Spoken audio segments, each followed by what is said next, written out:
Welcome to the Anson's podcast. Today I'm joined by my corporate law colleague, Neil James.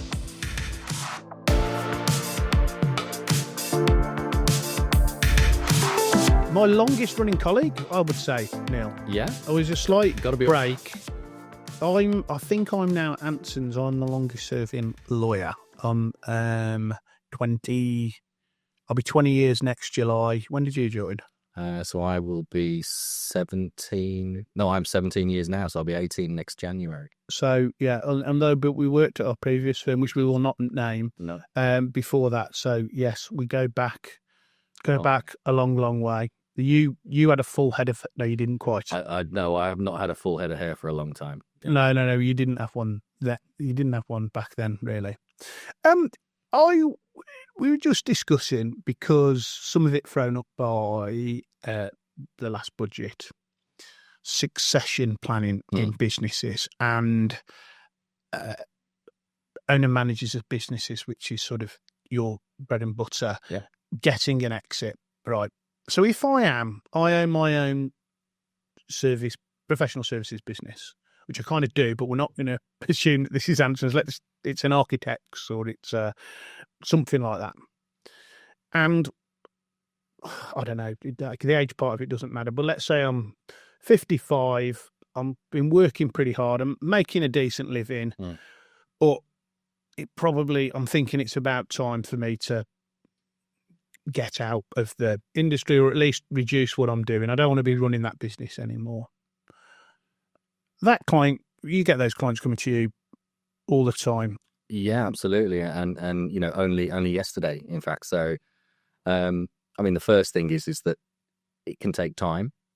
So giving yourself the time and planning to have that time ahead of your exit is key. If you're coming to it now and sort of sitting down and saying, I'd like to go next month, then that's probably not true. It's going to narrow what your options are, right? Absolutely. But in all reality, you probably need a good sort of 12, 18 months at least to get things ready. Yeah. Are you in the right position in terms of how you own the business? Do you need to do any pre-sale restructurings, adjustments to become... What would that be like? There's some kind of old shareholder who hasn't been involved but still got 5%, and there might be issues, that you might want to sort of get rid of an old shareholder, or at least, minority shareholders can be problematic. So you've always got the possibility that if you haven't sorted out shareholder agreement arrangements at that point in time, then that might be a consideration. Okay. Making sure that you've got the power to effect a sale if you need it. And that's not always the case that you do. Everybody might be happy to go along with it. But the bigger picture is give yourself at least 12 to 18 months to sort things out. You might need to restructure the business if in terms of bringing forth some tax efficiencies, making sure that you may be able to transfer shares to partner, spouse. To make sure capital gains, you get the full benefit of some of that. Absolutely, and use the reliefs and allowances that are available to the full, rather than as an individual, whether you do them on your own. So alongside that, you look at, is your business ready? How can you look at doing a health check on your business before? Stuff like, what would that be like if my tax is a little bit messier than it should be, and that sort of stuff? Because that's going to inhibit the value you're going to get for your sale if you're selling on a company that's got tax problems. Yeah, of course, and you need time to be able to put things right, put things in order. It can encompass all aspects of the business. You might find that your employment contracts aren't quite what they need to be, and you've got... Spoiler alert, they almost never are. Yeah, quite. And so actually doing that almost like a due diligence exercise on yourself before you bring the company to market can be beneficial. That's something you've done with a client before. It is. And we regularly will go in and do a mini health check on things alongside due diligence basis of looking at all the types of areas that buyers would look into to say, well, can we see any red lights? So, go on then. Give me some of your typical red lights that you will find? Look, you look, well, going back to the employment contracts, you know, No employment contracts. well, quite often, or not even, you know, no Section 1 statements even, and making sure that they're all dealing with their holiday pay and in the right manner. General trading contracts, you know, look at, well, okay, have you been, is 30 or 40% of your turnover through one customer? Do you have any long-term contracts in place with that customer? Is it possible to get them into place? Well, that's a really common one, isn't it? I mean, I've seen in certain service sectors, Legionella services, for example, and a lot of the time, people who've had long-term relationships with their customers, and the customers pretty much only uses them, and they've gone through the tender process or whatever else. Yeah. But actually, when you interrogate it, there's nothing there in terms of a commitment. And of course, the issue, if you're a buyer of that company, is the relationship. When Bob leaves, is the relationship going he's to also bought it from Bob, but is he going to keep buying them when I buy the relationship? Is it Bob that he's dealing with, or is it the business? And I guess depending on your relationship with your customer, some of those customers actually, it's not a bad idea to have some sort of service level agreement with them anyway. I mean, if you ask them, a lot of the time, they would probably prefer that themselves, right? Yeah, quite often, you know, any agreement sets out what each party is doing, sets out their rights, their obligations. It's very clear in those circumstances. It's less woolly as to what everybody's supposed to be doing. But turning back to the point of buying or selling a business, you know, long-term contracts in place with important customers will enhance the saleability of your business. Yeah, because on one level, what you're buying is the future profits of that business, right? Quite. So making sure those things are fine or are in place, if you can put them into place, are great, because you're not then necessarily reliant on Bob or whoever it is at the time in order to maintain the value of the business going forward. So and there are other checks. You know, you check your company's filing history, make sure everything on an ownership level is in place. So company books, you know. And have you ever seen a company with a set of books that have been? We see them regularly. We deal with them regularly, but you'll be surprised at how often somebody will say, "Oh, that's company's house," and no, it's not. It's not. So the statutory registers have to be maintained, and if they're not, well, let's just pause there, because I think that's a really common one. So people think that company's house is in effect a little bit like is a version of the land registry, which is not. With the land registry, you convey your house via the land registry. Yeah. The ownership of your house is determined by the land registry up to a point. Company's house is just a sort of snapshot or a record of what's happened. You file that piece of paper to appoint or remove a director. I think certain people think that is the mechanism of removing them, but we see it regularly where you know, in order to say issue or allot new shares in a company, all the company has done is filed a Form 88-2. There's been no formality around. That's the termination of shareholder. Sorry, the termination of director form. Sorry, no, that's a different form. If you're issuing or allotting shares, you've got various forms that you would file. The 88-2 is actually an old form. Thinking about it, I was thinking. I'm going back too many years. Well, this is what I on these podcasts. What I quite like to show off is my knowledge of the names of these forms and sections. But I was thinking 88-2. It is an old form, but you would file the relevant form. Yeah, and in many instances, that's all the companies have done. They haven't formally dealt with the issue and allotment of the shares in the correct way through their constitutional and through the Companies Act requirements. And you know, you'll be surprised at how many people think that that's actually fine. Or you know, documents that are filed that just turn out to be wholly inaccurate. But the thing about Companies House is it's a registry that if it looks okay and if it's filed in what seems to be the correct way, historically they haven't really questioned the actual content of the forms that are being filed, but that is changing with recent developments. Well, we're going to come back to that. We're not going to quite get there, but earlier on this podcast feed, I think further down we had Andrew Downey Booth on, who's an estate agent, and he was giving us a few tips on selling your house. big thing he recommends before you're trying to sell your house is decluttering, and in effect, What you're doing. that's what you're doing. Absolutely. You're removing the garbage. I was about to say, it might sound like an American, but you're removing all the rubbish and all of the stuff that would put somebody off from buying your house. You're in with the business. You're decluttering. You're giving it that lick of paint. You're putting it in, in ship shape, top shape, and with a view to maximising the value that you can obtain.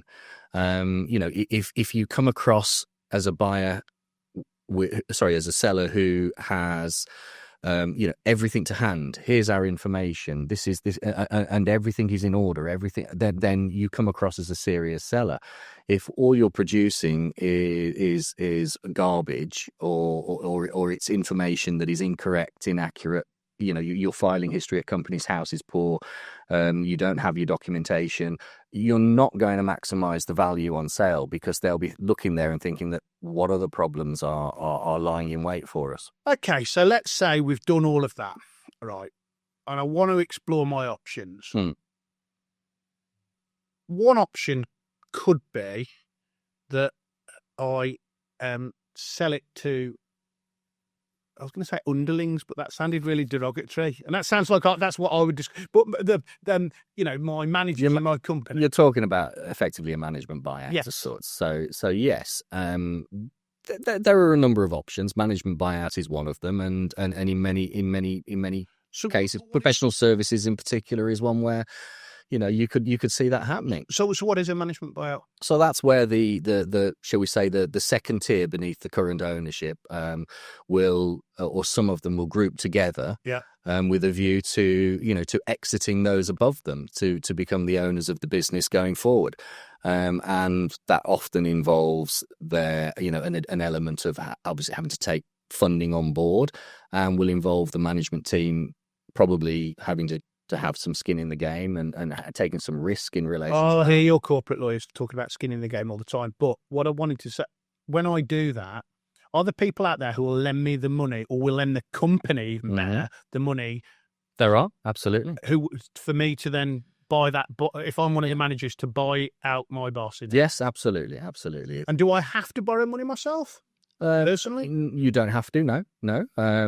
More often than not, you will be required to, going back to that point of skin in the game, they want to know that you're invested, and risk is a very good way of making sure you're invested. They concentrate that if I'm buying out my manager, the bank, for want of a better word, or the funder is putting most of the money up, but I put in $100,000. That my brain's going to be focused if I've got that as an extra mortgage on my house or whatever. That if things don't go to plan, that your own personal money is at risk, and if not through your own lending, there might be elements of personal guarantee obligations as well. The bank's gone off MBOs. I'm sure I've heard somebody say that. No, I don't think funders will ever tell you that they're not they're going off it. I think you get sort of times when you see more of them than other types of transaction. But generally speaking, if the deal is right, any funder will look at it, and there's a lot of things that have to come together. The value, the experience of the management team. Is there enough there? Do they have to go and find somebody else to come in with them to fill gaps that they may not otherwise have? But if the deal is there to be done and it's the right deal, then lenders are available. Absolutely. Here's another 3 letters for you. EOT, because I've heard this is a new one on me, but I've heard it a few times recently. What's an EOT? So that's an employee ownership trust. Yeah, and it is an extremely tax efficient way of somebody exiting their business because they don't pay any capital gains tax on their sale proceeds. But it does come with some issues in that not all businesses are ripe or ready for being an EOT because the structure of them itself, how they're run, it's not necessarily ideal. Most transactions along those lines are very much back-end payment or payment over a significant period of time, So 5 to 10 years. So the onus basically stays on, but that stays on possibly with an element of control, and they will stay on with a view to hopefully having, achieving their exit, but that exit is likely to come 5 to 10 years down the line in terms of a full exit before you're getting all of the being money paid out. in full, in effect. And you've got to bear the risk of that point. You've sold the business, you're owed the money, but the risk is there. And if the business fails, so does your ability to recoup that money. That's one or two law firms I've seen who've done it, and have gone down the EAC route. Absolutely. And it'll be interesting to see how they move forward following that. But it's not right for every business. We see a few, but we're not seeing many. And I think that's probably because of those factors, that whilst it has great tax advantages, it's not necessarily right for the business. I'm going to come up with a new expression because these 3-letter words just aren't quite cutting it for me. I keep wanting to say BLT, which is a type of sandwich. Okay. What would be your favourite sandwich? Oh, crikey! If you're getting Greg's, I'm talking about now. Greg's, right? I tend to go for the chicken salad. Okay, that does not surprise me. Do you have anything with it? Do you go for the meal deal? Packet of crisps and a drink. Yeah, absolutely. Yeah, which crisps? Their version of Thai sweet chili. No. I'll try and go with a sort of a standard salt and vinegar or something like that. Neil, you're not coming across as being very exciting here. At least you say ready salted. Yeah. The way to go. Moving on to the options that you've got. Mm-hmm.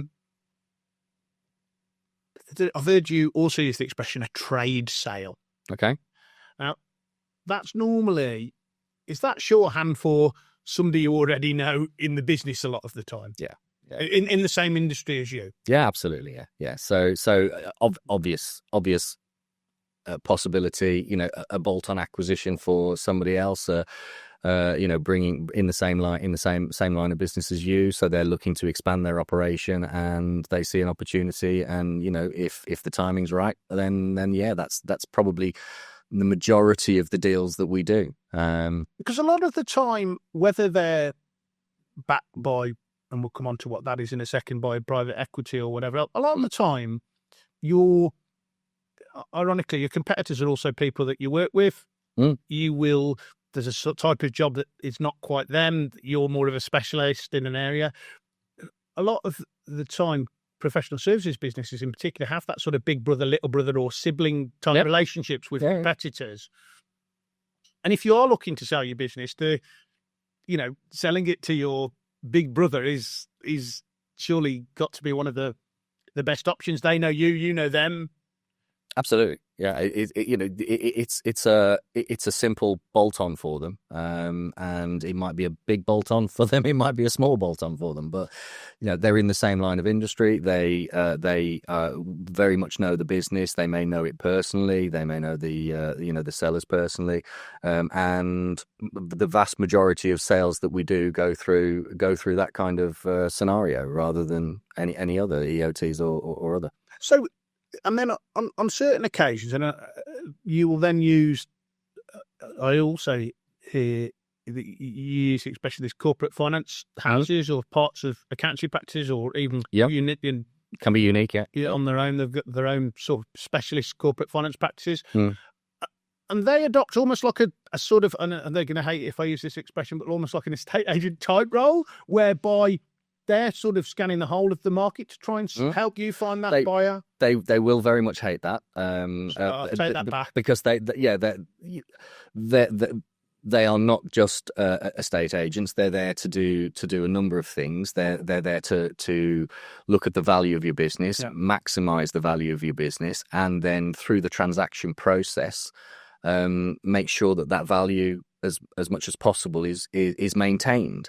Buyers have their agendas, and many occasions buyers will look to, during the course of the process, look for opportunities to say, well, this is why we should be paying less. And one role of the corporate finance house is to try and protect that value for you by counter arguments, other things being brought into the equation with a view to maintaining the maximum that you can possibly get. They really add value in your view. Certainly, yeah. I mean, I think there's a threshold at which point you probably want to bring in a CF because the cost is there, as with any sort of other transactional cost, and many of them will work on varying models. Some success fee, some will do a combination of a success fee, or very similar to lawyers like ourselves. You work on an hourly rate and do it that way, and it depends on what you want from the CF as well.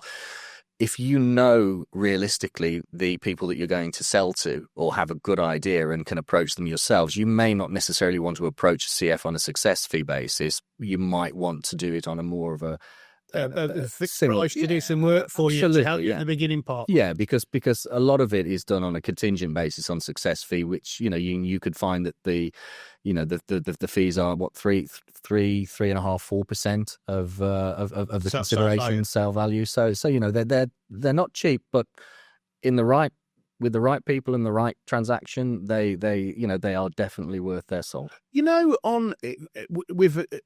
When you would use a corporate finance house, whereas I might know the people in my industry, that sort of big brother, the trade sale to occur. Presumably the CFs are loads more linked into the absolute bigger picture. They've got links to these private equity people I hear about. Yeah. And they've got links to, sometimes they know in different parts of the country who is on the acquisition trail, which funders are around. Yeah. They've got that sort of big picture knowledge. They do. They have access to many databases. They have access to a lot of information. If you're working on the buy side, they are there to help you with your funding. They can direct the funders as much as we could. They will negotiate that for you. They will literally on that element, that side of the deal. They can see you from start to finish. And funding throughout. It's the information is something that is key to them because they're dealing with it on a daily, on a weekly basis. So having that breadth of information, who's buying, what the markets in certain sectors are looking at, what are the multiples in particular sectors, those are things that will be very much, if not at their fingertips, very easily able to sort of pull from their general sort of information databases. I've just mentioned it, but one of the people they might be able to introduce you to is, we hear this a lot, private equity. What is private equity?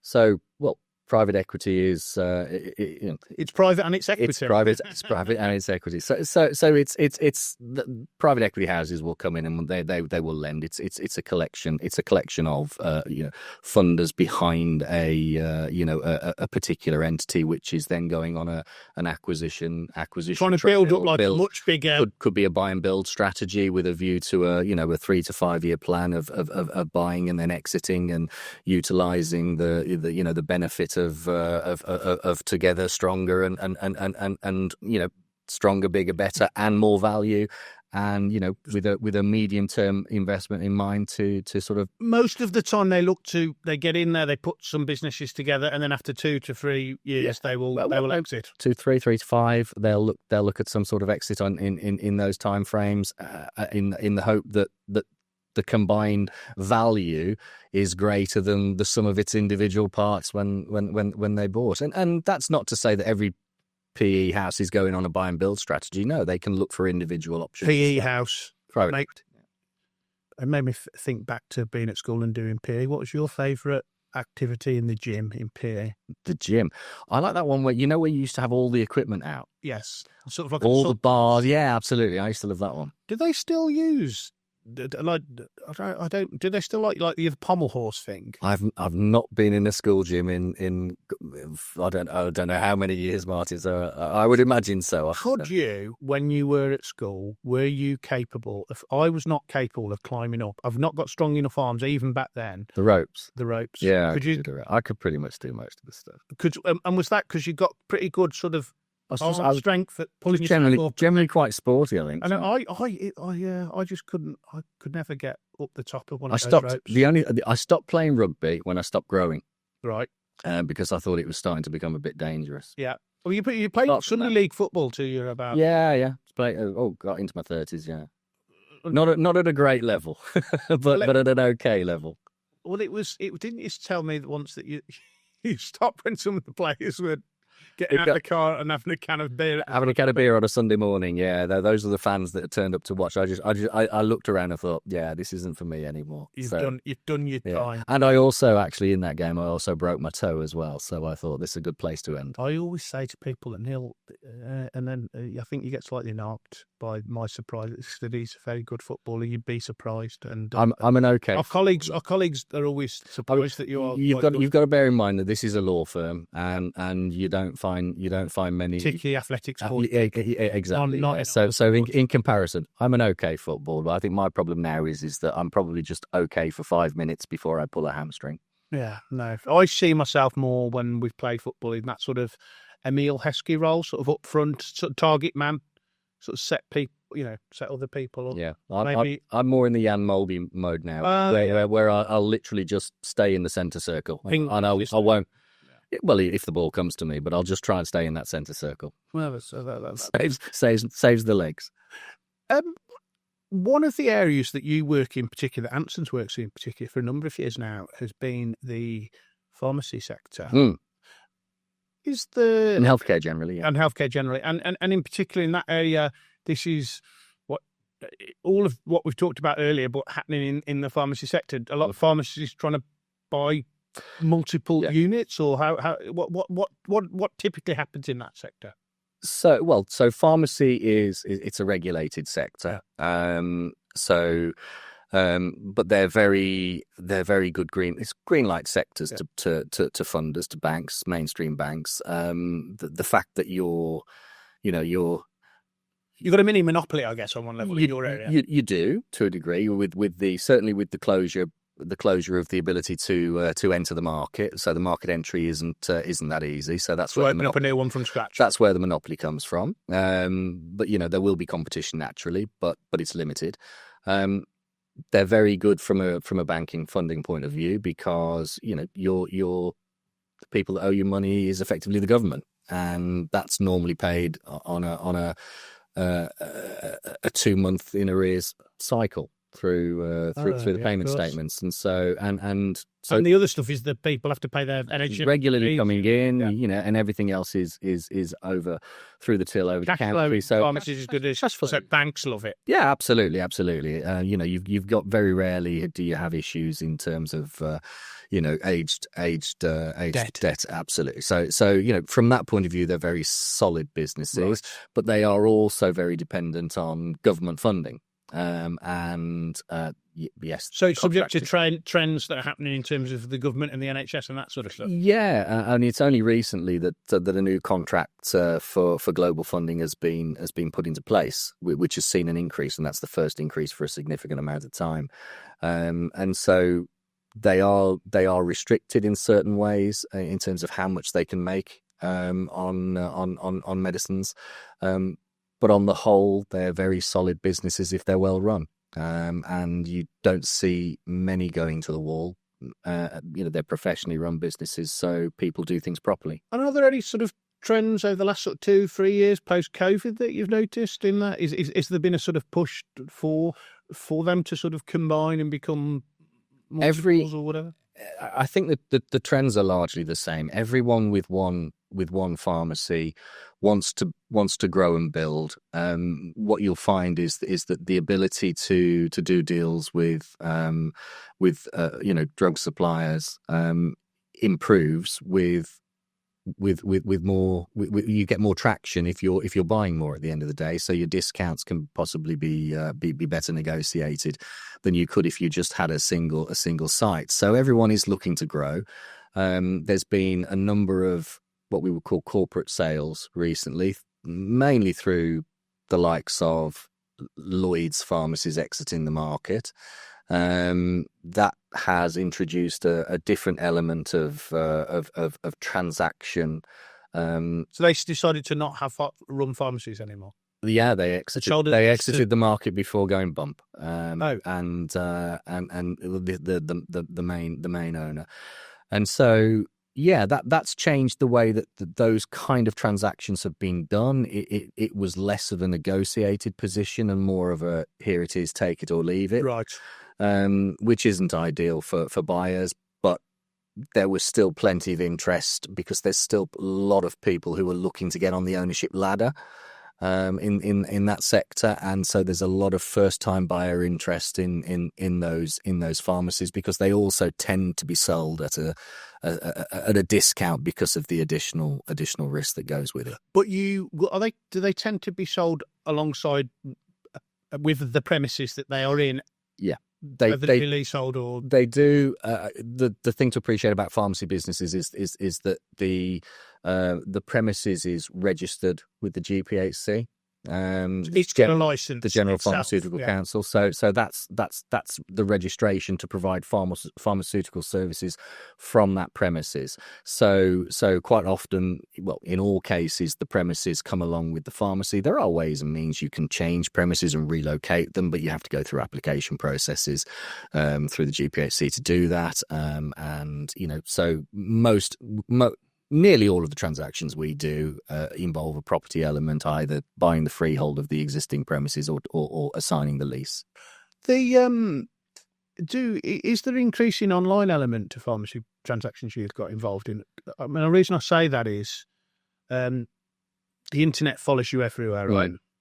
So because I think the internet knows that I purchase double XL t-shirts. I don't know. I don't want to know what the internet thinks you like, Martin. It thinks that it knows that I buy double XL t-shirts and 40-inch waist jeans. Right. So now, whenever I'm on different websites, social media, whatever, it's pharmacies trying to sell me Monjano or whatever it's called. And Zempic, all of the all of that stuff. Have we started to see elements of that in any of that? Not quite yet. I don't think it's exploded as much as it could have. And in my own view, whether this is right or wrong, probably takes a while for it to feed back into the businesses you're buying and selling. Presumably. Yeah, but I think there's also an element of when you're dealing with any sort of healthcare provider that. People tend to be parochial. They like to be able to pop round and visit their pharmacy if they need to, in the same way, they pop round and see their GP if you can find an appointment. But so I think they're certainly the ones that you are buying and selling are the ones that have got that local client base. They tend to be the high street ones. The internet pharmacies, you're looking at probably, something that was introduced a number of years ago, but as I say, I don't think it's taken off as much as it could have done because of the nature of the services. It's personal, it's quite, and I think on that basis alone, how many people are getting their medicines sent through the post to them through a hub and spoke type pharmacy arrangement online, however. You like to be able to drop in, speak about your problems to a pharmacist, and also, of course, because of the regulated nature of this, they still have to be prescribed, right? A script has to be written by a professional. Well, for what we call POM, prescription only medicines, yes. Anything else, then you can, pharmacy medicines, you visit the pharmacy, or general sales medicines, then you can get from anywhere. Is everything that you said earlier in relation to preparing your business for sale, a pharmacy presumably should be doing that too, right? Oh, 100%. It's not sector specific. It's common sense. So the more you can do before you sell, the less you've probably got to do during your sale, because these issues are likely to be picked up by the buyer or his lawyers. And so actually putting the house in order before the sale is an important part of the sale process. It just means that you don't have to go to the hassle of doing it whilst you're still trying to run the business. Are these big private equity boys getting involved in pharmacy? Not significantly. The main players are the first time buyers who are looking. You're a pharmacist yourself, and you want to own your own shop, pharmacy. Exactly. You're looking to get onto that ownership ladder. Not massive private equity involvement, and as I mentioned with the corporate sales, you're seeing a lot of the big players, or some of the big players exit the market, and that's continuing now. We have some deals on where there's a large element of corporate sales going on, but not significant private. Not as much of a driver as it is in other sectors of the economy. Not really. No, it's more driven by first-time buyers and people looking to increase the number of pharmacies they have to improve their buying power, and possibly when you get to a certain size, look at putting in place some sort of a hub and spoke system as well. But with that comes cost, and therefore you've got to have the size to make it worthwhile. One of the things you mentioned earlier in terms of getting your business ready to sell, whether it be a pharmacy, a law firm, architect's practice, whatever it might be, any business, was a shareholders agreement. Okay. Now, at the risk of asking an obvious question, what is a shareholders agreement? So it's a contract. It's a contract between the shareholders of the company and in some instances the company as well. Why would I want one? So a UK company is governed by its constitution, which is its articles of association. That is a document that ironically is filed at companies. That is a document that's filed at Companies House. Every UK company must have one. They can be bespoke, or they can be based on statutory versions. Which is called Table A. Well, not anymore. Oh, hang on. I hate it when my knowledge is. You're doing my 88.2 there. It's now called the Model Article. Okay. So since the Companies Act 2006, we've had the Model Article. What was your favourite Companies Act? 2006 or? Well, I grew up with Table A, which was what, 1986? Table A 85, is it? 84, okay. 84, I think. And before that was the Table A 48, and now it's progressed to the Model Articles. And the reason, the idea behind the Model Articles was that it's deregulation. It's making it easier for smaller companies to do business. It's got stuff in there like you can send a notice via email and stuff like that, hasn't it? Yeah. So there are certain provisions in the statutory Model Articles that that are there, and you can supplement your articles. You can have them based on the Model Articles, and you can supplement them, or you can draft entirely bespoke articles. And so they deal with various aspects. But the articles are like the sort of the Constitution. Yeah. Why, if I've got my articles there, they're relatively standard form, say the normal things that would be there. Why do you need the shareholders? Why bother with a shareholders? Because they don't deal with everything. You can't cover off all eventualities. So quite often you'll find that shareholders will want to have a stronger agreement around how they deal with certain things, how the company is run, or how they deal with their shares, how they pass their shares on, who they can pass their shares on to. So you'll quite often find that it will delve into more detail around Can shareholders appoint directors to the board? What happens if you can't agree with things? If there's a deadlock, do you want to prevent certain things from happening? Do you want veto rights or reserve matters? And I guess it's quite often in a company to find a situation where perhaps people of different ages have set up a company. One person's older and is effectively semi-retired a lot of the time, or indeed, actually, it's not that unusual to have one of the shareholders who's on the tools and he's out there doing whatever the service or company the business does, and then the other shareholder is in effect doing all of the back office stuff and running things. Different roles, but you could also find different stakes. But in that shareholders agreement, it could say things to protect that person who has got less visibility on numbers. You could say, well, look, you can run this business, but expenditure over a certain amount, you need to get my approval for. Absolutely, and we typically call those reserve matters. Yeah. Where to do certain things, and they tend to be the bigger picture things. No change the company's name, or but even to the, as you say, capital expenditure over certain amounts, maybe hiring and firing, or hiring and firing at certain levels, material litigation. You're not going to be bothered about your general debt collection necessarily, but actually, if you're going to enter into some material litigation, perhaps both parties need to agree. Yeah, or all parties need to agree. So, and it can be set at a particular threshold, or it can be set at unanimity. And if it's unanimity, everybody effectively then has a right of veto. Do you want that, or would you prefer it to be a threshold? And if you are gearing yourself up to sale, and you've both then agreed that, the shareholders agreement can record that, and often has, and I've heard this phrase used, so you can explain this one too, drag and tag rights. Drag and tag. Yeah. What's a drag and a tag? So they're normally rights that sort of coexist. Yeah. So you generally don't find one without the other. So to give it more of its proper name, it's drag along and tag along. So what you normally find is that you don't want the tail wagging the dog. So if you are a majority shareholder, ideally you would like to be able to think that if you wanted to sell, that no minority shareholder could stop you from selling.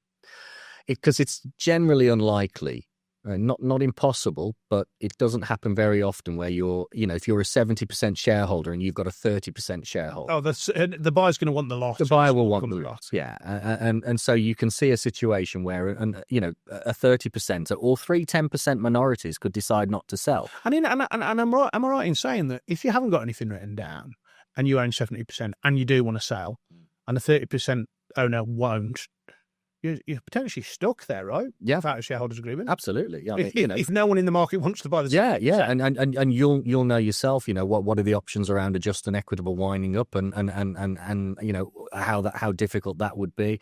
So in order to manage that process, the majority shareholders can often look for a drag along right, which means that, again, setting it at parameters around what threshold you've got to achieve, that if you receive a third-party offer, independent, shall we say, above a certain level, maybe above a certain level, yeah. I mean, they don't have to be. It can be as simple or as complex as you wish to provide for, and it can be layered or it can be very basic. But if you said, well, as long as 70% of the shareholders wanted to sell to that person, they could, if the minority shareholders didn't agree, they could drag them along and require them. Do you know what this is a bit like? We're recording this in Wolverhampton, and they've got a footballer, Kuna. Is his name Kuna? He's not there anymore, is he? Well, no, exactly. That's the point I was going to make, because Man United came along, and in his contract it says if somebody offers £60 million, you've got to sell me. Slightly different, but yeah, I mean that's just that's an option. But you could have a clause in your shareholders agreement that says, look, somebody comes along and offers us £5 million, we're going to sell the whole business, and I'm going to drag you along, so you've got to sell your bit too. Yeah, you could absolutely. I mean, it could be to the extent of you could put a clause in to say, well, if it achieves this value, the only thing is that deals are difficult to you can't guess what's going to happen in the future, and you say, okay, well, is it based on a cash value? Is it based on cash up front? How do you most deals have deferred terms, earnouts these days so sometimes you can overcomplicate it, and sometimes you've just got to look at it and say, okay, look, I appreciate there might be an element of things I don't like, but at the end of the day, I know that if we have a £5 million offer on the table and 70% shareholder wishes to take it up, he can drag us along. Now that can come with certain safety nets for the minority, because if they're being forced into the sale, they're probably not necessarily giving any or being given any negotiating powers in the process of the sale. So it's not uncommon to see drag along rights with the requirements, with protections for the minority, and it might be that protection could be all you have to do is sign your stock transfer form, so that you're not being subject to giving warranties, indemnity. Exactly. Yeah, one of the expressions that I've seen written down in a shareholders agreement is an arm's length transaction, and I think that is there to stop it being some sort of cooked transaction. Yeah. You're selling it to somebody who already know, your sister, or that little sort of underhand, under the table kind of deal to the mate in order to just exercise. So if that's a drag along, what's a tag along? So the tag along is the opposite of that, and that's why they tend to coexist. So if, for instance, a majority shareholder did want to sell, and was in a position to sell their shares to a third party buyer, and the buyer was happy buying that level, then the tag along right would give the minority shareholders the right to say, well, hold on a minute, we are going to stop you from doing that unless you can procure the same offer for us. So it stops the minority being left with a completely new majority shareholder that they may not know, may not like, may not get along with, and so it just gives them the opportunity to join in that deal. So they tag along to them. Yeah, because even though we say it's often unattractive, somebody might find somebody willing to buy 70%. And if you're that minority, you're stuck in now business with somebody else that will like. And you can't say it will never happen. Because it can. Because it can. But it is unlikely, but it is possible. And presumably, there's this expression, fixing the roof while the sun is shining. Sorting shareholders' agreements out at a point where you and your business partner are getting on, much easier than doing it when you're falling out. Absolutely, it's almost it's a business prenup, isn't it, to a degree, or it can be. So if you don't deal with it, then you could find yourself in limbo. Potentially. And am I right in saying sometimes these shareholders' agreements can be used as a way of helping you protect your family's income in the event that you were to die? That they can be sometimes linked to insurance, life insurance, and can create a mechanism whereby if you die, the company has got the money to purchase your shares. Absolutely. So your family get cross option agreements linked to life policies is a common way of businesses dealing with the exit of a shareholder through death. And what happens in those circumstances, as you've said, there's an insurance policy in place that could be paid out to the company or to the other shareholder quite often, and the other shareholder is required through the option process to use those proceeds of sale in order to buy the shares of the deceased shareholder, giving an exit route. Because quite often, let's say you've got two 50-50 owners of a business, they run the business together, their partners or spouses don't. Had no involvement in it at all. So as a 50% shareholder, do you want, on the death of your co-shareholder, someone's spouse to come in and say, and start having a say in a business that they haven't grown, know nothing about, not anything to do with an industry they're aware of or involved in? And so it's a useful mechanism to be able to say, there's your exit package, and I take full control of the business. The other terminology that I often hear, good leaver and bad leaver. Right, okay. That sounds like, good versus evil. What's a good leaver and a bad leaver in a shareholders agreement? So these relate to compulsory transfer provisions. I've got my 30% share, and somehow I'm leaving, and I guess it covers the different options there. It does, and it as you say, it's a leaver provision. So what you tend to find is companies will naturally want to incentivize their employees, for example, in order to retain the good ones and give them something as a result of their hard work. So you can find through tax efficient options, EMI options, for instance, that you can give a small percentage of the company away. But as a majority shareholder and the main owner of the business, what happens if that employee leaves? And so you don't want somebody who no longer works with you to have the shares. I mean, even if you're not an employee, even if you were his business partner, but you were the junior partner, once he's gone to work, maybe even for a competitor, absolutely, you don't want him owning your shares. No, quite. So the leaver provisions are provisions that you can include which require a compulsory transfer. The leaver would have to offer their shares for sale. Forced to offer them. Yeah. They're forced to offer their shares for sale to the other shareholders, and there will be a mechanism to determine what the price would be. And the good leaver, bad leaver part of it. Is all about the value. Right. So normally, if you're I've retired. Context, I've retired. I'm 65. I've retired after a long service with the company. And what we would typically see, I mean, it could say anything, but it would typically see that they would get market value for their shares. Yeah, you'd look at some parameter around how you determine fair market value.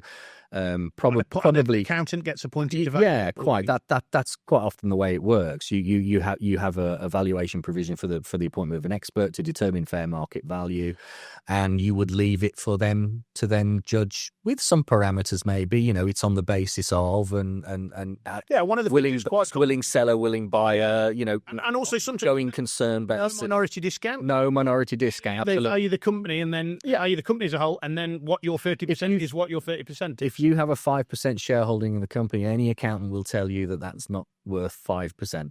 because you could They apply a would use minority different discount. expression, but we're not going to swear on this. Well, yeah. So you could say that you apply minority. So the whole point of that is you then get your 5% irrespective of any. So there is no premium and no discount given for either a majority or a minority interest. What if I'm a bad leaver though? Right. So quite often, let's say you've done something bad, you Hands in the till. You're sacked on that basis, and so quite often then is the bad leaver provisions kick in, and again it's around valuation. So if you are a bad leaver and the circumstances around what that would be defined in the shareholders agreement, the likelihood is well almost certainly not getting fair market value. Or simply that the minority discount does apply, right? Possibly that the minority discount does apply. In some cases, it might be a discounted valuation, a set discount rather than leaving it to a determination of the expert on a minority position. Or quite draconian could be you exit at the amount that you've paid for your shares. Or par value. I knew you were going to say par value. Nominal What does par value So mean? if you've got a pound share, then you get a pound per share. You get a pound back. That doesn't sound very good if I've been involved in that business for years. But there's the breaks. You're a bad leaver. You're a bad leaver. Yeah. But the important, I see these. I get involved in shareholder disputes, and a lot of the time when there's no shareholders agreement in place, I think that people would be surprised that. Maybe that 70-30 situation occurs and that minority shareholder has done something really bad, worked for a competitor, sold the secrets of the company to that competitor. I've seen it physically assault a colleague. Employment law, you can terminate their employment. Because of the nature of the shareholding interest, you can terminate them as a director of the company if they were a director of the company. But all things being equal, can't get the shares. You can't get the shares. So you could have somebody sat there with 30% of your shares in your business who's done a sort of a heinous act, and unless they agree to sell their shares, there's nothing that you can do about it. And if you've got to then absent consider shareholders agreement. Absent a shareholders agreement, absolutely, or absent anything in your articles of association which could also include those things, but they don't as standard. But yes, so and you always look at your shareholders agreement and articles together, as a document, almost like in one. So you try and tie the two things up. Tie the two together so that they knit together quite nicely. But in the absence of, in the absence of it, you could have a 30% shareholder who every time you declare a dividend, you've got to get 30% of it away.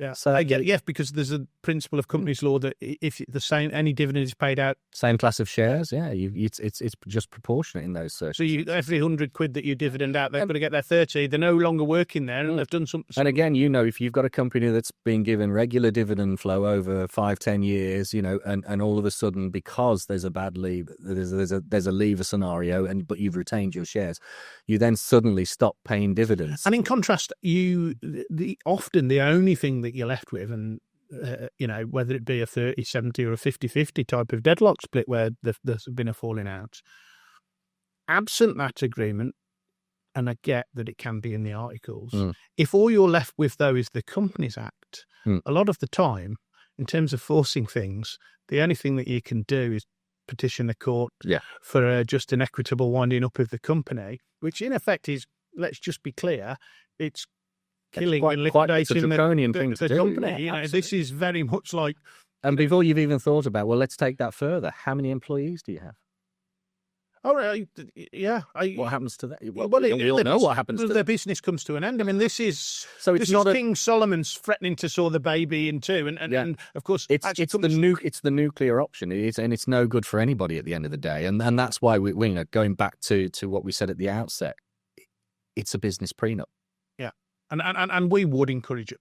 Yes, clients to 100%. Yeah, and it's far easier, a bit like a prenup in the early days, perhaps of marriage, to have those discussions. What if discussions? And our role is to flush out what it is that's important to them, what they want to do, what they want to achieve, and to put put the meat on the bones of that within the shareholders agreement to deal with, well, how do you see these things happening in these events? What have you considered what happens if your employee rather does something and leaves? What are you going to do with their shares? How, irrespective of whether it's an employee, where is the exit for everybody here? What is the scenario? What are you looking to achieve?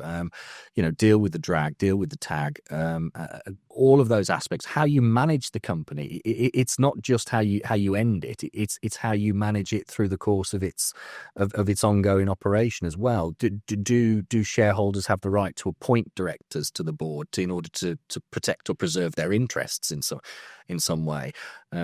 So there's and you've got it's a balancing act, and you may not be able to act. Yes, a bit like on a prenup, you might send one of the shareholders to go away, and have that independent, arm's length negotiation on the shareholders agreement. Okay, a few final things, but I guess in some respects, some of the most important things. If I found somebody to buy my business, I've often heard you guys using the expression an earn out. What's one of those versus like just selling it and somebody giving them money? So look, ideally for any seller, you want cash on the nail, don't you? You want cash on completion, because anything else, it's a risk to you. You no longer run the business or own the business, and if you've got money hanging out at the back end, are you going to get that? So what is that? What the earn out is? The earn out is an element of what we then call deferred consideration, because it follows completion. It's considerate, but it's also contingent consideration, which means it's dependent upon something happening. And what's it typically contingent on? As the name suggests, earn out. So it's usually based on the company's performance moving. So it hits its profit targets or its EBITDA targets, then. EBITDA, turnover, whatever it might be, again, it's negotiated. We get a little nice bonus after the year. If the business going forwards hits these parameters, you're entitled to a further payment. And it might be a payment every year. It might be a single bullet payment. It might be over 3 years. It might be over 5. And that's where as sellers, you want to negotiate a smaller earn out period as possible, because you don't want the risk to drag on for too long when you no longer in control of the business. But at the same time, so you've got two competing ends of the spectrum. And it's about coming to some agreed compromise in the middle, but contingent deferred consideration based on consideration is money, right? Money, yeah. What does cash free, debt free mean? Okay, so God, you're really testing me today. So cash free, debt free is a way of dealing with evaluation, and so most of our deals, in fact, we have either a cash free, debt free, or some other completion accounts based adjustment to the purchase price. So you may say an enterprise value. You may say business is worth, we're doing it for 1 million cash free, debt free, normalized working capital. What that means is that the £1 million isn't necessarily what I'm going to get, your price, what you're getting at the end of the day. What happens is then you take your £1 million as the starting point. You then add on your cash, and then because if I've got a pharmacy here, you've agreed to buy me for £1 million because the pharmacy isn't closing and restarting, and it's got a balance sheet. It's got a balance sheet at that point in time, which has, hopefully has value in it. So go on. So I've got £1 million is agreed. So that your £1 million is your enterprise value, cash free, debt free, normalized working capital. You add on your cash if you've got 300,000 sitting in the bank. So that becomes then 1.3. But then what else is there that could be cash or cash like? So what are you owed? That goes out, and that maybe 200,000, that goes up to 1.5. But then what are your liabilities as well? So they pay wages at the end of the month. You'll have to pay wages. You may have provision for tax. You may owe your suppliers, and so all of that then comes off cash. Take off the debt. And in its simplest format, you end up with a particular figure that at the end of the day might be slightly more or slightly less than 1 million. It might be $1 million. It might be $1 million. It might be if it all balances out. And the normalized working capital is another way of adding to that adjustment as well, where you look at what your normal working capital requirements are in the business, and you see at completion what is the normal working capital in place. There is an element of potential crossover, so you have to deal with that to make sure that you're not dealing with your cash and your debt items in the same. Who does the maths there? Is that your accountant? This is the accountant. So the completion accounts process. So once you sign on the dotted line, let's say 31st of December, that is the date of completion, and the accountants will then take a little time after that to produce the completion accounts where they work out what your cash-free, debt-free, normalized working capital position will be, and whether that figure is an addition to the price of 1 million or a reduction of the price from. What about if they disagree? Is there some sort of dispute mechanism in there? Yeah, the completion accounts process will include a mechanism for both sides, because what happens is one side's accountants will prepare the completion accounts, the other side's accounts will review, and they'll either get an agreement. Take off that bad debt that the new purchaser considers a bad debt, but we don't think this should be included here because, and accounting policies will be agreed, and specific accounting policies might be agreed as well. And at the end of the day, that you will try and leave it for the accountants, the appointed accountants, to come to agreement on that. But there will be a mechanism for a third party expert to come in and agree for them if they can't agree themselves. I've got another one. Go on. What's an anti-embarrassment clause? That's the clause I need for coming to do this with you today. No. So an anti-embarrassment clause is effectively a clause which protects the sellers when they sell their business from, how shall we say, being embarrassed that the buyer of the business, for instance, immediately flips it for a great profit. That's why. So I bought it off you. You buy it from me for $1 million. I know there's a guy. You know that the guy down the road is going to pay you $2 million, and I look completely embarrassed because I've sold it at a lower value. So quite often, what you will find is there will be a period where you might have an anti-embarrassment protection period where, if this buyer comes in and sells the business at a greater price, you'll get an additional payment as a result of that. And it might be that, you get a proportion of that, or you might get a full amount of that. It again, it's down to negotiation. But that's quite, I mean, in the professional services world, where there has been a lot of private equity acquisitions of law firms, of accountancy practices. Yeah. A lot of the time, presumably, some of those exiting shareholders in some of those companies will want something like that in place so that they don't get embarrassed, that they sell the business perhaps to a management buyer, and then that management team just goes and sells it for 5 times its worth to a private equity. You'd be sick, I would imagine, if you were that seller. But you see it in lots of different ways as well. You might find somebody that's in a 50-50 shareholding that is exiting one of the parties, and you kind of think, well, yeah, so why shouldn't I have one in that scenario as well? You don't see them in terms of what percentage of deals will have them. Very, very, very small percentage of deals generally, but because you've negotiated the price, you're happy with that money. It's a lot of the time is when you're selling to management or something. It's where there tends to be a relationship. So if you've had a long-standing sort of business partner for many years, or as you say, if you're selling to management and you don't want that, you don't want the management team to suddenly sort of say, okay, well, we'll flip it for twice the price elsewhere if it's possible. So that then gives you an element of additional consideration that will flow through in the event that circumstance happens. All of the things then that we've discussed today are why you need a lawyer and professionals involved in buying and selling businesses. Yeah. Because for a lay person, I guess you could simply just sign a stock transfer form and with a price on the top of it. You 100% could. But it comes with, let's go back to basic principles, I guess. A company share sale is caveat emptor, isn't it? That's buyer beware. So it's a bit like buying a car. I drop round to yours and I buy your car from you. I kick the tires a bit. I look under the bonnet. Got no idea what I'm looking at.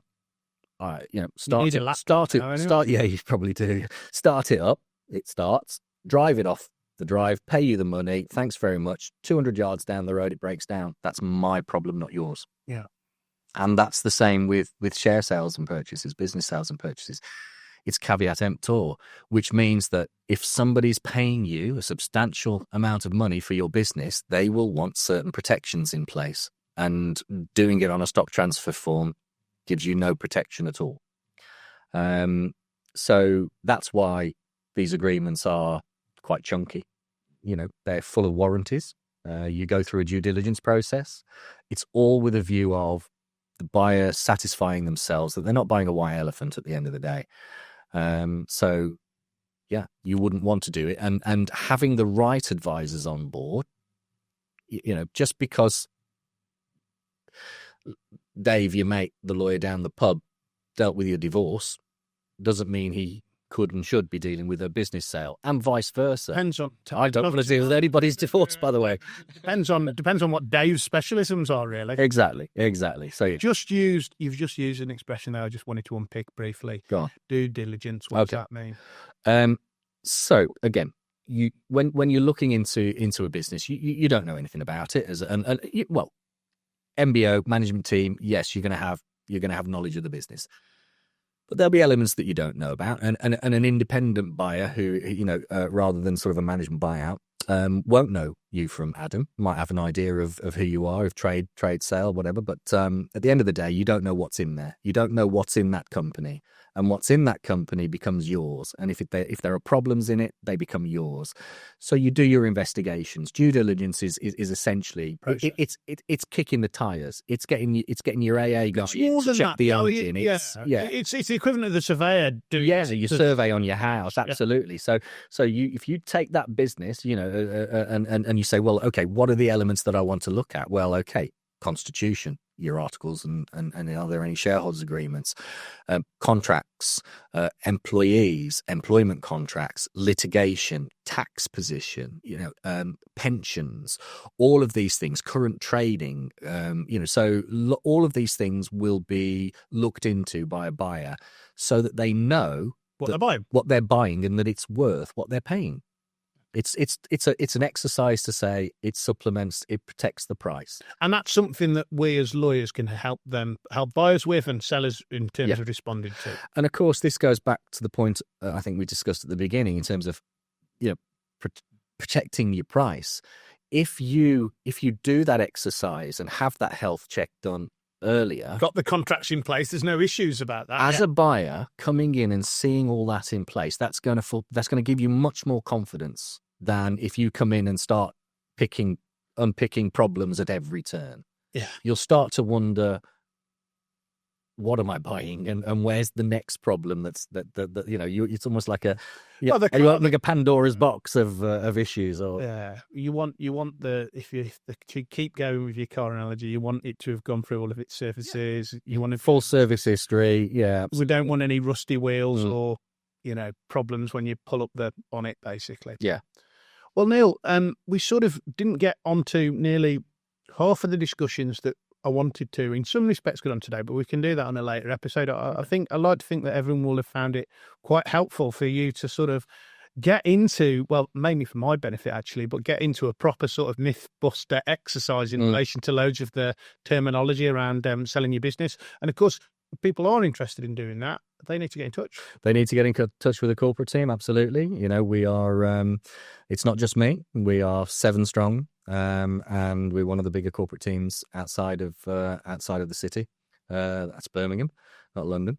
Any of our team will be happy to take a call and talk you through, talk anyone through any requirements that they might have around sale or otherwise, health checks. I always wanted to do this. Link in bio. There you go. Thanks for coming in, Neil. Cheers.